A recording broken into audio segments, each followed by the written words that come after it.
यशोदा जी ने पकड़ लिया, बोले लाला। भगवान बोले हाँ। यशोदा जी ने कर चोरी माखन की बेचू।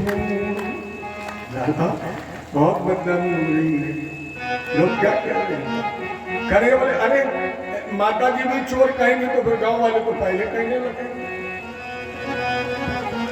चोरी माखन की बेचू कन्हैया मैं समझा रही तो। चोरी माखन की बेचू कन्हैया मैं समझा रही तो। मैं समझा रही तो दिलारा, मैं समझा रही तो। चोरी माखन की बेचू कन्हैया मैं समझा रही तो। चोरी माखन की बेचू कन्हैया मैं समझा रही तो। मैं समझा रही तो कन्हैया मैं समझा रही तो। चोरी माखन की बेचू कन्हैया मैं समझा रही तो। लाला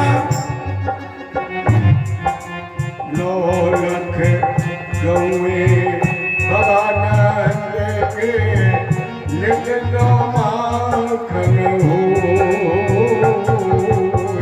दौलत गौए नंद बवाए यौवन माखन हो।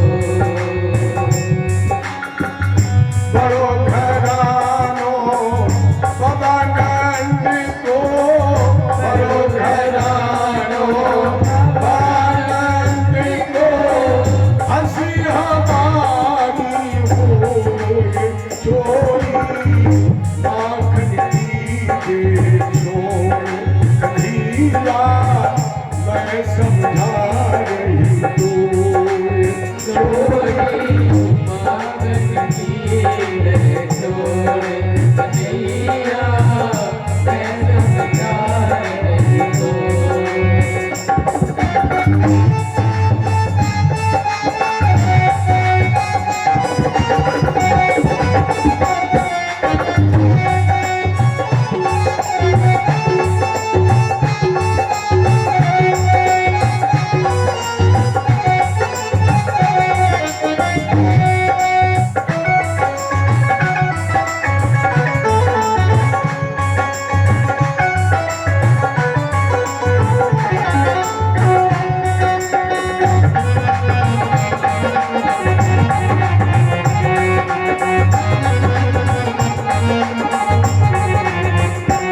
भगवान बोले भैया या चोरी ना छूट मेरी मैया होनी हो सो।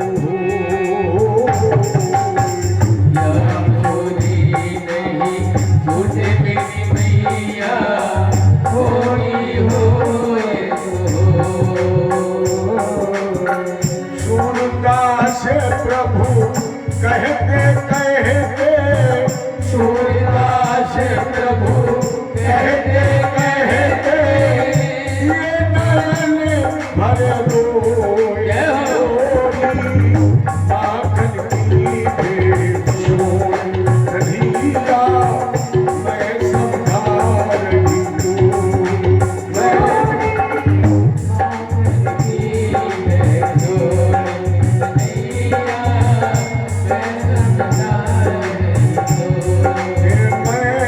समझा रही हो दिलारा, मैं समझा रही तो। चोरी माखन की बेचू कन्हैया मैं समझा रही तो। माखन की बेचू कन्हैया मैं समझा रही तो। के छोड़ कन्हैया मैं समझा रही तो भगवान बोले या चोरी ना छूटे मेरी मैया होनी हो सो जो रोज सो होंगे। एक एक गोपी के घर भगवान ने चोरी की है। यहाँ पर एक विद्वान ने अपना मत दिया, प्रेम के वर्ष दया निधान, जाति पाति का जिक्र वहां क्या जहां है प्रेम प्रधान, प्रेम के वर्ष दया निधान। शिवरी के जूठे बेरों को दिया जिन्होंने मान, ग्वालों के संजीव रहे थे आज वही भगवान, प्रेम के वर्ष दया निधान। एक गोपी क्या चोरी की, 1.5 वर्ष की उम्र में चोरी प्रारंभ की और जब 5वें वर्ष में भगवान प्रविष्ट हुए तो चोरी को विश्राम दे दिया। जय हो। 5वें वर्ष के प्रारंभ में ही भगवान ने माखन चोरी लीला को विश्राम दिया और विश्राम देते हुए एक अद्भुत लीला की है। एकदा गृहदाव शिशु यशोदानंद गेहन कर्मांतर निप्ताशु निर्ममंथम स्वयं दधि। एक बार यशोदा जी गदमंथन कर रही थी और गदमंथन के साथ करती क्या जा रही थी, यानी यानी है गीतानी तत्वाल चरितानि च दधि निर्ममन थे काले स्मरंती कान गायक। जय हो। जब मंथन करती जा रही थी भगवान के गीत भी गाती जा रही थी। जैसे आपने देखा होगा हमारी पहले की जो माताएं थी जब वो झाड़ू लगाती थी तो भी भगवान के गीत गाती थी, चक्की पीसती जाती थी भगवान के गीत गाती थी, यहाँ तक कि रोटी का आटा मारती थी तो भी भगवान के गीत गाती थी। इसीलिए उस समय धर्म की प्रधानता थी और उस समय की संतानें संस्कारवान थी। शायद कठौते में पैर भगवान राम के केवल ने इसीलिए तो धोए थे कि लकड़ी के अंदर जल सोखने की क्षमता होती है। इसके बाद जब इस कठौते में आटा मारा जाएगा तो राम के चरणों का वो जल इस आटे में तुम्हारी संतति सुधर जाएगी। इसीलिए माता पहले गीत गाती थी भगवान। और आपको एक लाइन गाई जाए तो ज्यादा अच्छा है, फुगड़ न जागी छिटक रहो भगवान। अब तो सारी व्यवस्थाएं बदल गई। याद करिए अपने आप, पहले विद्यार्थी को भोजन कब दिया जाता था, जब कहा जाता पहले एक पाठ पढ़ो, एक पाठ लिखो, सुलेख लिखो। अब तो सरकार भी कहती मिड डे मील में पेट भरो, घर जाओ पढ़ो चाहे जाति शिक्षा ही बदल गई। अध्यापक अब डंडा मार सकता है और हमें याद है, आपके जमाने की तो छोड़ो, हमें याद है मास्टर साहब ऐसा डंडा देते थे कि कुर्ता पैजामा दोनों ही। अब संस्कार कहाँ रहा। पहले 4 बजे हमें उठाया जाता पढ़ने के लिए, और अब के बच्चे रात के 2 बजे तक पढ़ते हैं फिर 10 बजे तक सोते हैं। बिल्कुल सब कुछ उल्टा उल्टा हो गया, बिल्कुल उल्टा। अगर संस्कार उल्टे हो गए तो सारी व्यवस्थाएं भी अब उल्टी हो गई। बहुत कुछ बदल गया, बहुत कुछ बदलने वाला है, अभी तो शुरुआत है। लेकिन उस समय यही परंपरा थी। अभी सुन रहे थे हमारी बिटिया एक गीत गा रही थी, अब पता नहीं आपने सुना नहीं, मैं सुनता हूँ। केवल मैं वहां बैठ के बातें नहीं करता, मैं सुनता भी हूँ। बिटिया एक लाइन गा रही थी, हमने आंगन नहीं बुहारा, ये घर वाला आंगन नहीं, ये अरे हमने, ये ज्यादातर माताएं गीत गाती थी उस समय, झाड़ू लगाती जाती थी और दरवाजा खोल के कहती थी हमने आंगन नहीं बुहारा, कैसे आएंगे भगवान कैसे आएंगे भगवान, सच्चे मन से नहीं पुकारा, सच्चे मन से नहीं पुकारा, कैसे आएंगे भगवान, कैसे आएंगे। अब तो लोग कहते मन में राम बगल में ईटा मिल जाए अगर, देखिए न कब आते, निर्मल मन हो तो रघुराई, माँ शिवरी घर आए, निर्मल मन हो तो रघुराई, माँ शिवरी घर आए, सूर श्याम की बाह पकड़ कर साग विदुर घर खाए, लेकिन निर्मल मन में नहीं पधारा, निर्मल मन में नहीं पधारा, कैसे आएंगे भगवान, कैसे आएंगे भगवान, हमने आंगन नहीं बुहारा, हमने आंगन नहीं बुहारा, कैसे आएंगे भगवान, कैसे आएंगे भगवान, कैसे।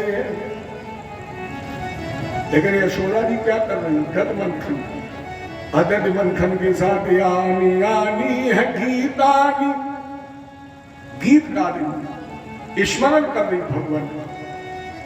पंचम वर्ष में पालने में लेटे, दूसरी तरफ चूल्हे पर दूध खोल रहा है।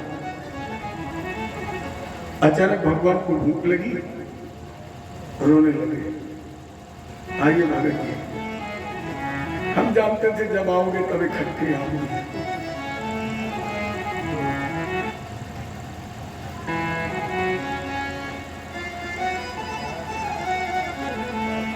जय बोले कृष्ण भगवान की। आइए, रोने लगे। यशोदा जी ने भगवान को गोद में उठा लिया, स्तनपान कराने लगी। स्तनपान करते करते भगवान ने प्रश्न किया, माता जी भैया तुम हमसे ज्यादा प्रेम करती हो, या जो चूल्हे पर दूध रखा इससे? यशोदा जी ने कहा ये कोई पूछने वाली बात है, लाला तुम्हारे ऊपर ऐसे हजारों दूध निछावर है। कन्हैया ने कहा देखे कथनी करने का अंतर तो नहीं, जैसे तिरछी दृष्टि से चूल्हे की तरफ देखा तो दूध उफना आग में गिरने लगा। ये आग में क्यों गिर रहा था? अग्नि भगवान का मुख है। ये दुग्ध सोच रहा था कि मेरे कन्हैया को भूख लगी, अगर मैं आग में गिर जाऊं तो भगवान का मुख है, पेट में पहुंच जाऊंगा। और यशोदा जी ने जैसे दूध उफनते देखा तो दोनों हाथ पकड़े और आंगन में पटक दिया। कन्हैया बोले यही प्रेम है? अभी कहने कहते हजारों दूध निछावर है और 50 ग्राम उफन नहीं पाया, तुम्हें हमारी भूख की चिंता नहीं? तब तुम 5 किलो बचाओ, तब तक हम 5 क्विंटल बहा देंगे। देखो यशोदा जी ने इसलिए भगवान को आंगन में नहीं उतारा है कि दूध जल रहा है। यशोदा जी ने इसलिए उतारा है कि अगर माँ की गोद में बच्चा है और दूध जल रहा है तो जितना दूध जलेगा उस बच्चे की उतनी ही उम्र कम हो जाएगी। यशोदा जी ने सोचा अगर दूध उफन कर जलता रहेगा तो मेरे लाला की उम्र कम हो जाएगी, इसलिए भगवान को उतार दिया और इन्होंने घुटमन घसीटना शुरू किया। अगर माता जब दम मंथन करती है तो उस मिट्टी को रोकने के लिए गिट्टी, कंकड़, पत्थर, कंडा कुछ ना कुछ अटकना लगाती है। और यशोदा जी को उस दिन कुछ मिला नहीं तो 5 किलो का लोढ़ा, वो नहीं होता मसाला पीसने वाला। अच्छा माताओं की एक और आदत होती, एक काम करेंगे व्यवस्था 20 की रखेंगे, तो एक में दूध, एक में दही, एक में मट्ठा, एक माने 2-4 मटकी। और भगवान ने धीरे से लोढ़ा उठाया और पहली मटकी से आखिरी तक खट खट खट मटकी गई टूट और मैया यशोदा जी गई रूप छड़ी फल। अब ले लाला अब मरम्मत कन्हैया भागी, अब यशोदा जी पीछे। भागने के लिए कैसा शरीर चाहिए, दुबला पतला, और यशोदा जी का वजन कम से कम 1 कुंटल 40 किलो। भागना तो दूर, चले भी नहीं पा रही। कन्हैया भागे और डेयरी के बाहर खरंजा पे खड़ी। आप सबको पता है बच्चा मां को कब तक डरता है, जब तक डेयरी के अंदर है, और डेयरी के बाहर निकल गया फिर खुदा ही नियम है।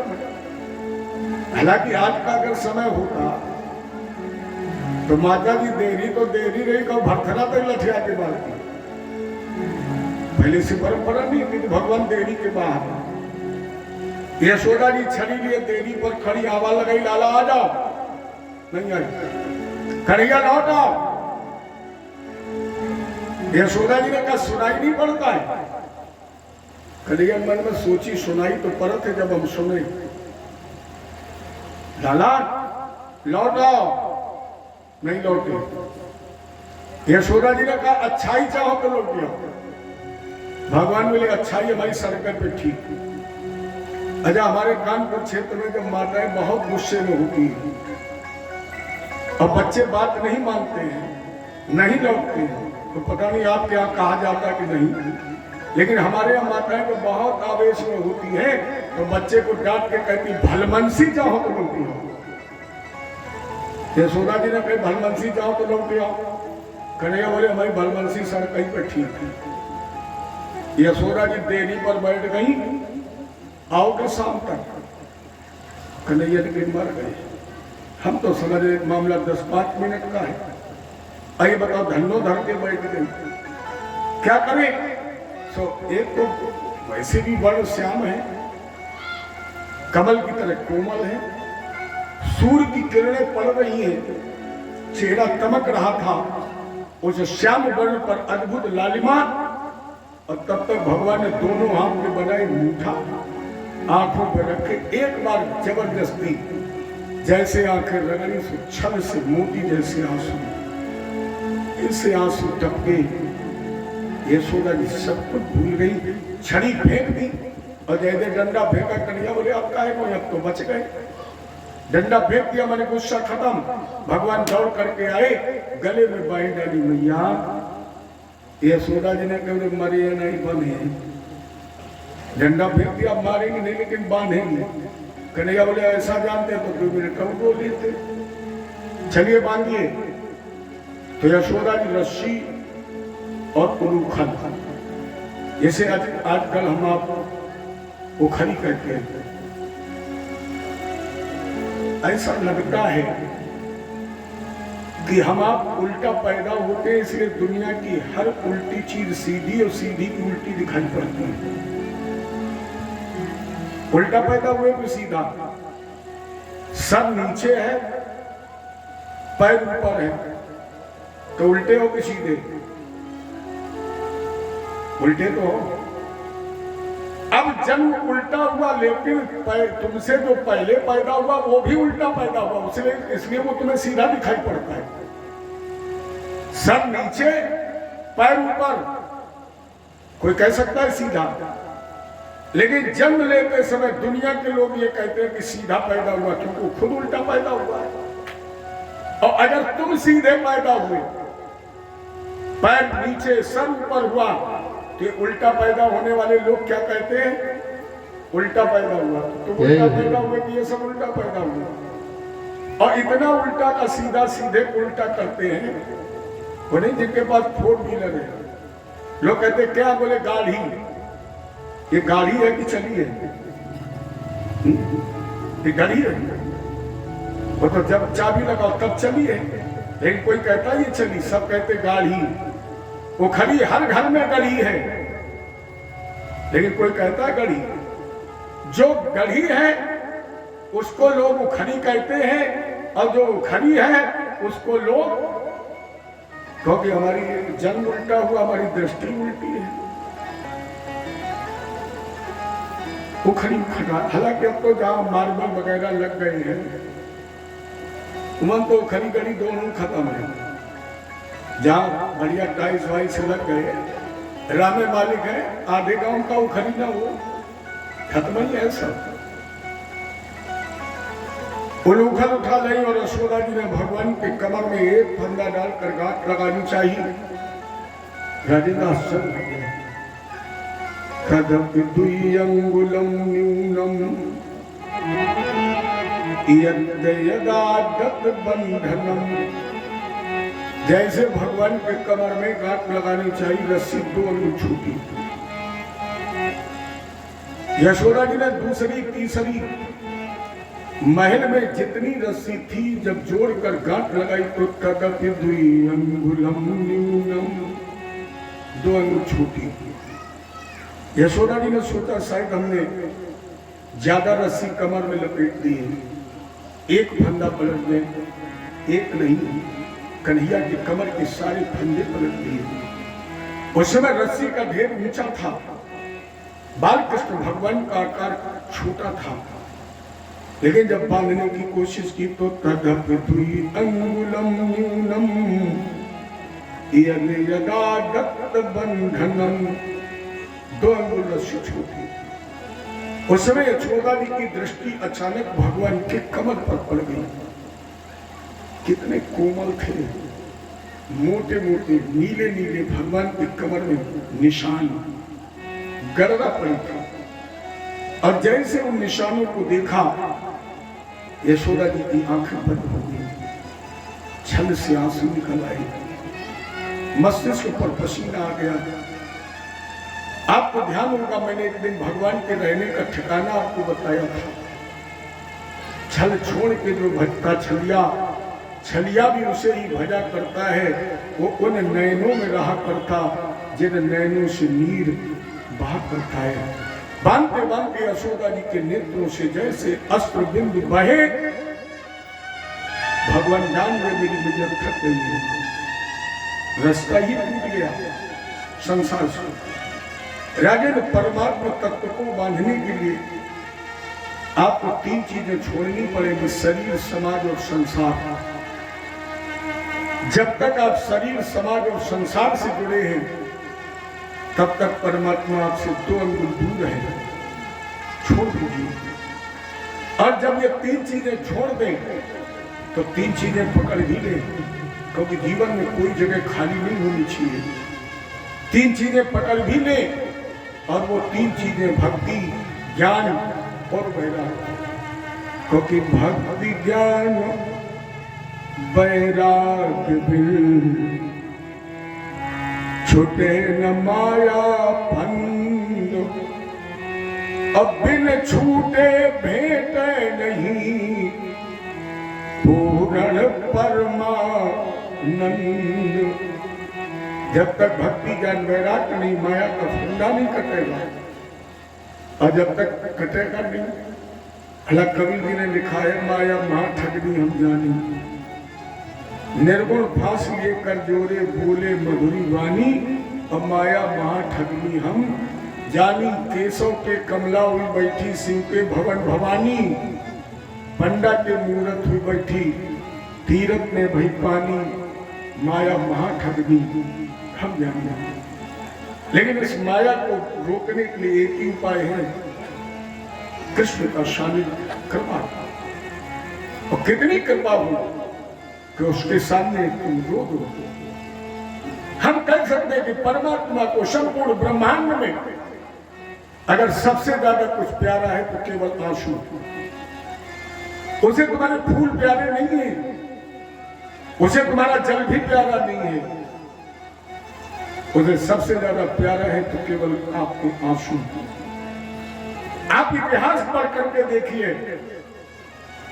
उसे ही मेरा कृष्ण मिला है जो कृष्ण के सामने जी भर के रोया है। चाहे वो मीरा हो, चाहे वो शूर हो, चाहे तुलसी, जो भी रोया है उसके सामने दीवानगी में। गोविंद फिर अपने मनोभाव को रोक नहीं पाया, वो प्रकट भी हो गया है। ये रोना तो पड़ेगा, क्योंकि सोना असली तभी बनता है जो आग में तपाया जाता है। अच्छा बताइए, आग में तपाने के बाद भी जौहरी को चैन मिलता है? बिल्कुल मेरे कन्हैया वैसे करते हैं। जौहरी सोने को आग की भट्टी में झोंक देता है और आग को इतनी तेज करता है, इतनी तपाता है कि सोना लाल हो जाता है। फिर भी जौहरी को दया नहीं आती। लोहे के सरासी से उस सोने को पकड़कर लोहे की निहाई पर रखकर लोहे के हथौड़े से चोट करता है, फिर तपाता है, फिर ठोकता है, फिर तपाता है। कब तक? जब तक सोने के सारे विकार समाप्त नहीं हो जाते। अब विकार समाप्त होने के बाद जौहरी उस सोने को अपने मनपसंद आभूषण बनाता है, और जब वो अपने मन के अनुकूल सोने को ढाल ले, आभूषण गहना बना ले, और इसके बाद कोई कहे कि इसे अब आग की भट्टी में झोंक दो, क्या वो झोंकेगा? क्या वो चोट करेगा? क्योंकि अगर चोट कर देगा तो उसकी मेहनत बेकार हो जाएगी। इसी प्रकार मेरे गोविंद भी अपने भक्त को जब अपने गले का आभूषण बनाना चाहते हैं, हार बनाना चाहते हैं, तो संसार के कष्ट रूपी भट्टी में झोंकते हैं, दुख रूपी सरासी से पकड़ते हैं, यातना रूपी निहाई पर रखते हैं और पीड़ा रूपी हथौड़े से तब तक पीटते हैं जब तक तो भक्त को अपने अनुकूल आभूषण नहीं बनाने के। और जब आभूषण बन जाओगे तो भगवान अपने आप बन जाएंगे। यशोदा जी रो रही थी, सारी विकार खत्म हो गई, बांधते बांधते थक गई। तो दृष्टा परिश्रमं कृष्णे कृपया सुशीत सुबंधन। जान गए भगवान दृष्टा परिश्रमम, भैया थक गई तो भगवान अपने आप बन गए। भैया हम बंधे हैं, ये सुना जाएगा तुम बंधे हो, बांधते बांधते थक गई, तुम बंधे नहीं, तुम करे बंधे। भगवान बोले भैया आप हमसे बहुत प्रेम करती ना, बहुत चाहती, तो हम तो इतनी देर से देख रहे, अब बांधती थी, खोलती थी, बांधती थी, फिर खोल देती। यशोदा जी ने कहा कि भगवान बोले माता जी आपने गांठ लगाई और पता नहीं आपको क्या हो गया, आपकी आंखें बंद हो गई, आप रोने लगी तो हमें खोलना भूल गई, हम बंधे के बंधे रह गए। यशोदा जी ने आंख खोल करके देखा, भगवान बंधे थे। यशोदा जी ने कहा बेटा बंधे हो तो फिर बंधे रहो, बांध के छोड़ दिया। रस्सी दो अंगुल छोटी क्यों है? यशोदा असत है, कृष्ण तो सत्य है। यशोदा लौकिक है लेकिन कृष्ण तो अलौकिक है। यशोदा द्वैत है, कृष्ण तो अद्वैत है। यशोदा जन्मती और मरती है लेकिन कृष्ण तो अजन्मा नित्य शुद्ध अविनाशी है। यशोदा माया है लेकिन कृष्ण तो माया पति है। यही दो अक्षर का माँ और या।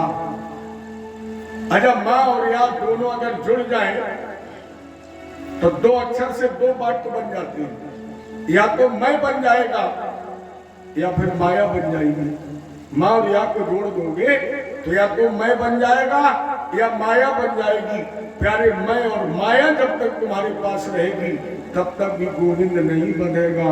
इसलिए मैं और माया, मैं जो करते हैं उनके गर्दन पर फिर छुरी तो चलती है। इसलिए मैं और माया से विरक्त जो होता है भगवान उसी के बंधन में बनते हैं। यशोदा जी गृह कार्य में लग गई और भगवान ने उलूखल घसीटना प्रारंभ कर दिया। क्यों? पुरा नारद शापेन वृक्षताम प्रापितो मदात नलकूबर मणिग्रीवा विख्यातो श्रियान्वितो। भगवान को याद आ गई किसकी?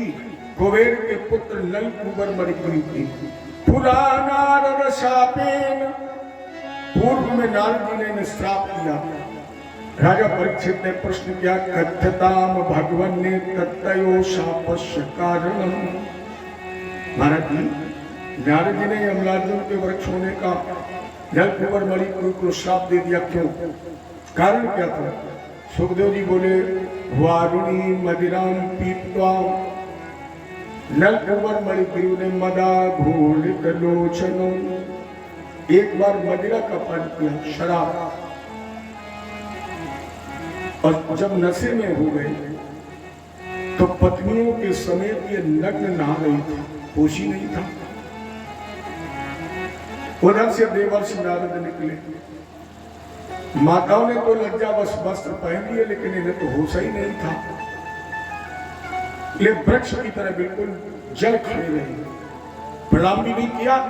नारद जी ने कहा तुम नग्न वृक्षों की तरह खड़े हो, इसलिए हम तुम्हें श्राप देते हैं कि तुम वृक्ष हो जाओ। प्रार्थना की गुरु जी उद्धार, बोले द्वापर में भगवान आएंगे, वही तुम्हें काट देंगे। तो भगवान को उसी श्राप की याद आ गई, इसलिए इन्होंने उलूखल में बनने के बाद घसीटना और यमलार्जुन के बीच से निकलकर उलूखल बेड़ा बेड़ा फंसा दिया। और बेड़ा बेड़ा फंसाने के बाद हल्का से झटका लगाया, दोनों यमलार्जुन के वृक्ष जड़ से उखड़ गए, शापोदार हो गए। भगवान के चरणों में प्रणाम किया। कन्हैया बोले हम तुम्हारे चरण बंदन से बहुत प्रसन्न है, बड़ मानो। तो श्रीमद् भागवत में जितना सुंदर वरदान नलकुबर और मणिग्रीव ने मांगा है, शायद इतना सुंदर किसी दूसरे ने नहीं। भगवान बोले मांगो। नलकुबर मणिग्रीव का वाणी गुणानुकथनी श्रवणौ कथायाम हस्तौ च कर्म सुमनस्तो पादिना स्मृत्याम शिरस्तो निवास जगत प्रणामे दृष्टि शताम दर्शन अस्तु भक्त नाम। नलकुबर बड़ी गुरु ने वरदान मांगा, वाणी गुणानुकथनी। ठाकुर जी आज के बाद मैं बोलूं केवल आपका नाम। श्रवणौ कथायाम, सुने हम कानों से आपकी केवल कथा। हाथों से करें मंदिरों की सफाई, बस यही मुझे चाहिए। भगवान बोले कथा सुनो। क्यों? सुने जरा एक भाव। भरी उनकी आंखों में है कितनी करुणा, करुणेश। भरी उनकी आंखों में है कितनी करुणा, जाकर सुदामा भिखारी से पूछो, जाकर सुदामा भिखारी से पूछो, करामात क्या उनके चरणों की रज में, करामात क्या उनके चरणों की रज में, जाकर के गौतम भिखारी से पूछो, जाकर के गौतम भिखारी से पूछो।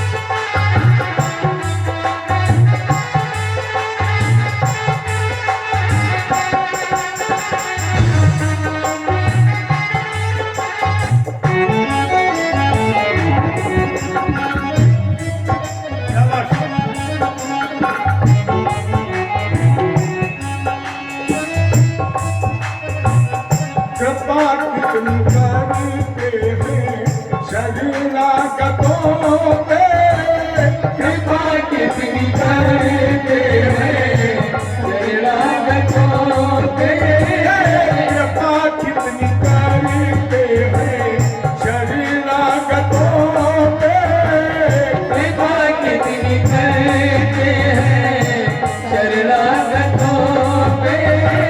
बड़ा संत है अभी, बड़ा संत है अभी,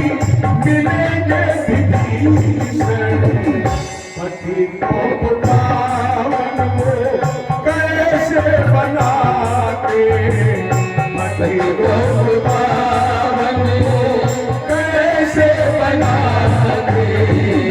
जटायु शरीर से मनसा हारी से पूछो, जटायु शरीर से हारी से पूछो। भरी उनकी आँखों में है कितनी करुणा, भरी उनकी आँखों में है कितनी करुणा। जाकर सुभाना भिखारी से पूछो, जाकर सुदामा भिखारी से पूछो।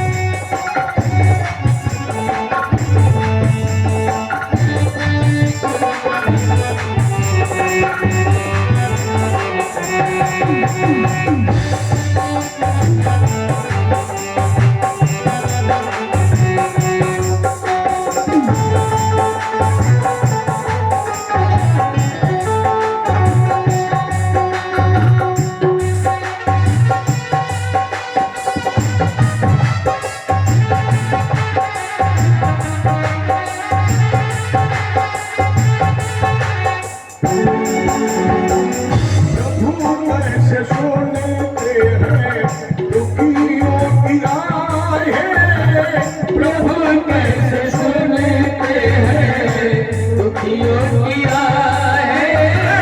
प्रभु कैसे सुनते हैं दुखियों की राहें, प्रभु कैसे सुनते हैं दुखियों की राहें। तुम्हें ज्ञात हो राजा, तुम्हें ज्ञात हो राजा बलि की कहानी, निराधार का आधार करने, निराधार का आधार करने। कृष्ण को पर दुलारी से पूछो, यही कृष्ण द्रौपदी दुलारी से पूछो।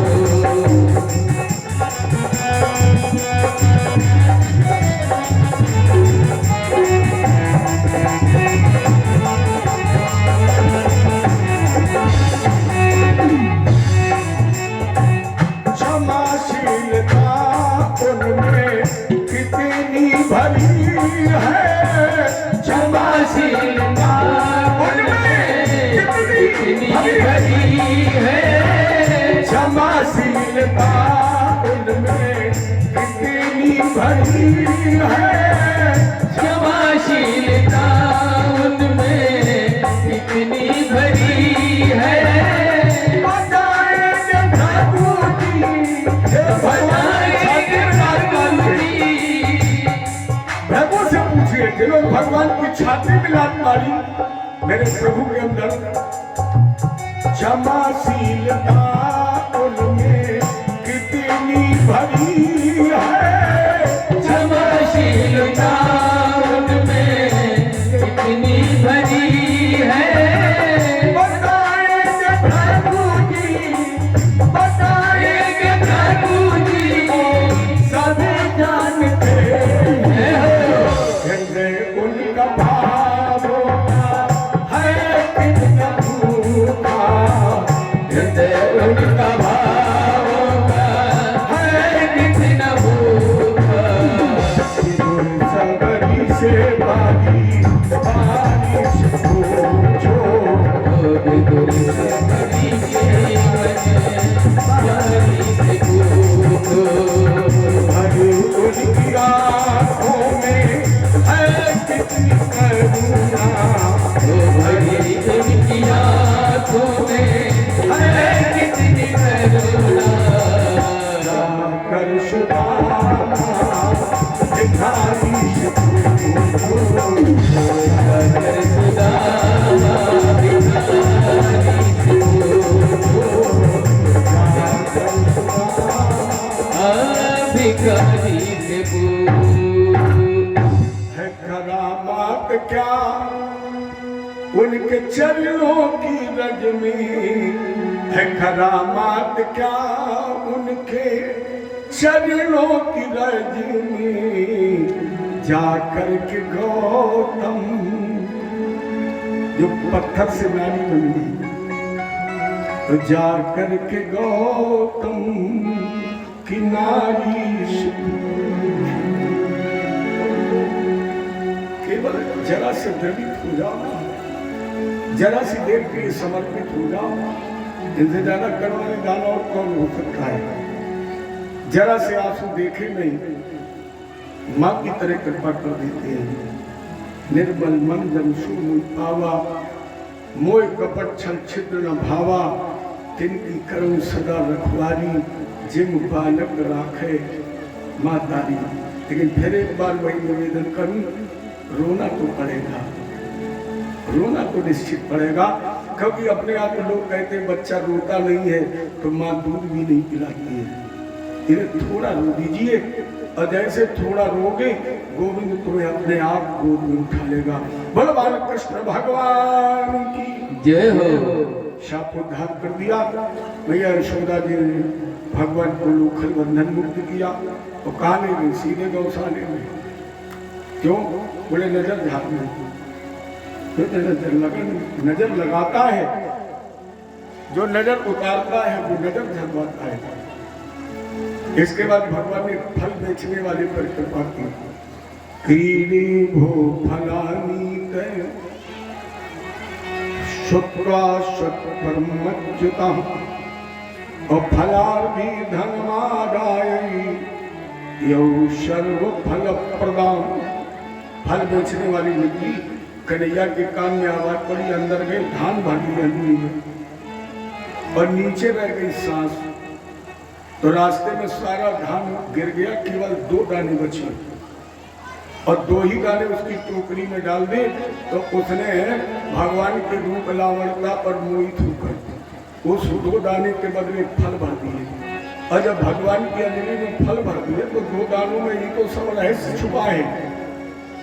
भगवान ने इस लोक और उस लोक 2 लोकों का दान कर दिया, इसलिए 2 दाने दे दिए भगवान ने। बोले हम तो भाई इस लोक का दान कर रहे हैं, इसलिए फल से टोकरी भर दी, रत्नों से टोकरी भर दी। और भगवान बोले हम दूसरा दाना दे रहे हैं, तुम्हें जब वहां जाओगी ना तो मेरा तुम्हें शांति मिल जाएगा। इधर प्रधान बालान स्त्रियों राजन सर्वे पिकरनान चाऊ। इधर वो लालगुन वृक्ष के टूटने से वृद्ध विवाह बालक एक आपात बैठक हुई, और चर्चा ये हुई कि जब से कन्हैया का प्रकट हुआ है तब से नए नए संकट आ रहे हैं। तो आचार्य लोग ऐसा कहते हैं कि जिस मकान में, जिस गली में, जिस गांव में, जिस मोहल्ले में तुम रह रहे हो, अगर रोज संकट आ रहे हैं तो उस स्थान का त्याग कर दो। तो नंदादि वालों ने भी गोकुल का त्याग करके वृंदावन धाम में वास किया, और यहीं से भगवान का एक नाम वृंदावन बिहारी पड़ा। वृंदावन बिहारी लाल की जय हो। और आज भी ब्रज 84 कोष में 4 चीजें असली हैं जो भगवान के सामने थी, वो आज भी है। और सबसे पहले असली है गिरिराज जी महाराज, दूसरी असली है यमुना जी महारानी, तीसरी असली है निधवन और सेवा कुंड, जहाँ पर भगवान राधा कृष्ण के सहित महाराज और ब्रज की रज।